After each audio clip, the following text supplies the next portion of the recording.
much, Mr. Speaker. When I was a junior Air Force officer, my first posting was as the procurement officer for 19 Wing Comox on Vancouver Island. I was responsible for everything that was bought or leased on the base. In other words, if you were working on the base and you needed something, you likely had to come through me. But my decisions weren't arbitrary or made on a whim. Before I was assigned the job, I spent many, many months in training as a military logistician, studying over 20 volumes of the Canadian Forces Publication 181, supply manuals, defense procurement policies, the Financial Administration Act, and many other related documents. There were processes and procedures for everything. Just to obtain approval to procure a commercial coffee maker, you required 10 signatures on a material authorization acquisition change request, or a MACAR for short. Those 10 people included the base commander, a squadron commander, a flight commander, and me, just to name a few.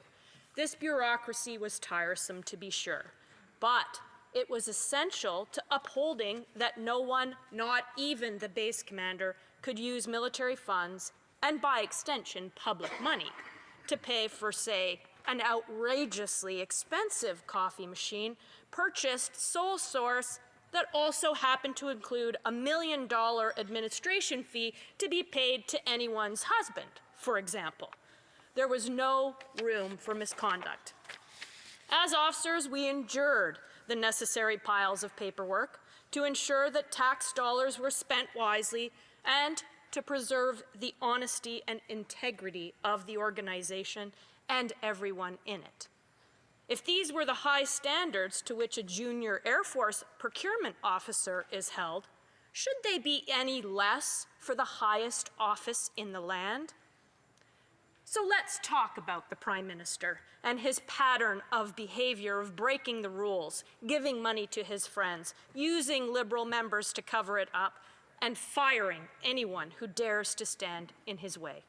Let's talk about the Prime Minister's pattern of corruption. His first transgression was the gift of an all-expenses-paid vacation for Christmas for him, his family, and friends to an island in the Bahamas. The rules require that members of Parliament disclose any gift over $200. The Prime Minister was found guilty of breaking the Conflict of Interest Act. He apologized. Seamus O'Regan, a Minister of the Crown who joined the Prime Minister on this trip, never disclosed the vacation as a gift. Then came the SNC-Lavalin scandal. SNC was charged with fraud and corruption and were seeking a way to get out of facing the full consequences of breaking the law. Who did they look to? Our Prime Minister, to use his power to circumvent the law and tip the scales in SNC's favor. A Justice Minister stood in his way and upheld the rule of law. For her efforts, she was fired as Justice Minister and thrown out of the Liberal Party. There was no place in the Liberal Party for honourable actions like that. The key advisor and friend to the Prime Minister, Jerry Butts, resigned. Parliament Secretary, the Minister of Transport, on a point of order. Unfortunately, Mr. Speaker, we seem to be running into the same issue where honourable members are using the names of members of Parliament when we should be referring to their ridings or their titles. So I thank the Honourable Parliament Secretary for his attention to the debate. And indeed, in fact, I think the Honourable Member for Aurora, Oak Ridges, Richmond Hill referred to the Minister of Natural Resources by his given name as opposed to the name or the riding name which she could also use for St. John's South Mount Pearl. So the Honourable Member will go back to her just to avoid any of those use of given or family names. The Honourable Member.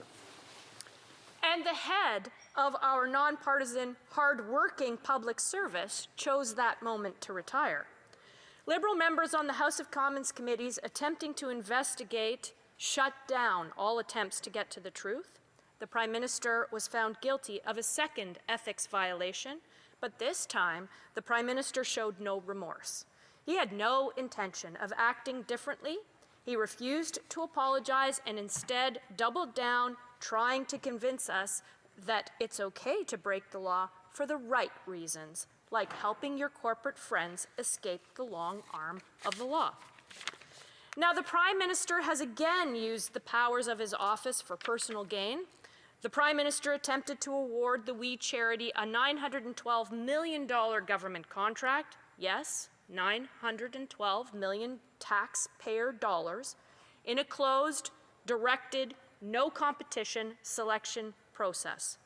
During a pandemic that has millions of Canadians struggling to pay their bills, our Prime Minister attempted to give hard-earned tax dollars to an organization to do what exactly? Well, for starters, an administration fee of $43.5 million would be pocketed directly by the We Charity, a charity that just happens to have paid the Prime Minister's family and the family members of other members of his cabinet significant sums of money. Once again, the House of Commons committees investigating were stonewalled and then ultimately shut down when the Prime Minister prorogued Parliament, leaving Canadians with no government at all. Now, for a third time, the Prime Minister is being investigated for ethics violations. But, Mr. Speaker, this is not just a story about the Prime Minister. It's unfortunately much worse than that. The Prime Minister's actions send a message to others who would seek to break the rules, cheat, and take advantage of their positions of power for personal gain. It gives them permission to put their personal agendas before the best interests of the country. It becomes a culture of acceptance of corruption, because after all, if the Prime Minister can do it, why shouldn't they? For example, the former Finance Minister, Bill Morneau. Morneau was investigated for conflict of interest violations for a corporation that held a French villa that he forgot to disclose. He was also investigated for failing to put the shares of his own company in a blind trust and then introducing pension legislation changes that would benefit corporations like his. Morneau also forgot to disclose or pay back the all expenses paid $40,000 plus vacation the We Charity gave him and his family. Yes, the same We Charity. Coincidentally, two of his daughters have worked extensively with We, and Morneau was about to be investigated for ethics violations, but instead resigned as a minister and a member of Parliament. But wait, the list goes on.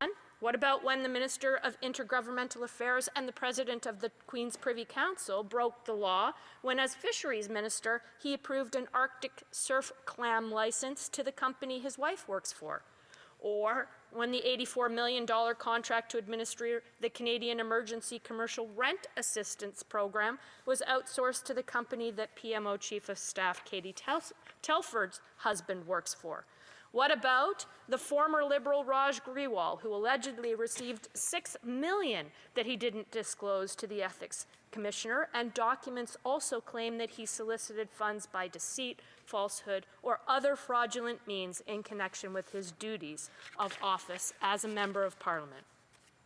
And these are just the cases that have been uncovered.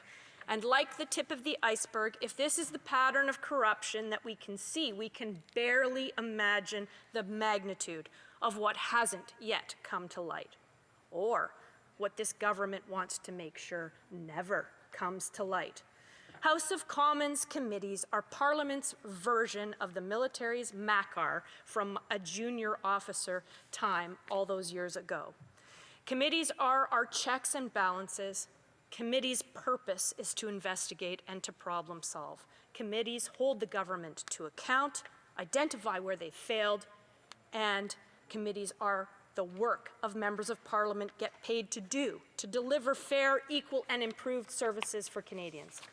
But the Liberal members are shutting down committees. They're working to keep the full extent of this Prime Minister's transgressions hidden. They are determined to keep Canadians in the dark. Liberal MPs are complicit in the cover-up. And when our government acts this way, breaking the law, circumventing rules and processes, shutting down committees, and refusing to release documents, and completely redacting the ones they do, it sends one clear message.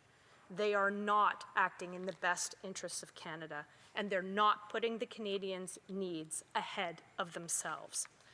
I wasn't raised to turn a blind eye to such behavior, and my constituents in Aurora, Oak Ridges, Richmond Hill have not sent me here to turn a blind eye.